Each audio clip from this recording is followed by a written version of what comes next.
বৃষ্টি ও পাহাড়ি ঢলে কয়েক জেলার নিচু এলাকা তলিয়ে ভোগান্তিতে হাজারো মানুষ। এছাড়া ফসলি জমি তলিয়ে ক্ষতির আশঙ্কায় কৃষক। প্রিয় নম্বর সেট করে বিকাশে সেন্ড মানি করুন ফ্রি।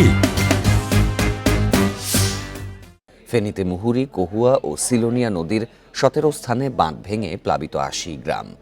সড়ক তলিয়ে যাওয়ায় দুদিন ধরে বন্ধ ফেনী পরশুরাম সড়ক। বৃষ্টি কমলে বাঁধ মেরামতের উদ্যোগ নেওয়া হবে বলে জানায় পানি উন্নয়ন বোর্ড। লক্ষ্মীপুরে পৌর এলাকা থেকে পানি নামতে শুরু করলেও চরাঞ্চলের 20 গ্রাম এখনো প্লাবিত। এর মধ্যে আমনের বীজতলা তলিয়ে ও ঘেরের মাছ ভেসে যাওয়ায় ক্ষতির মুখে চাষিরা।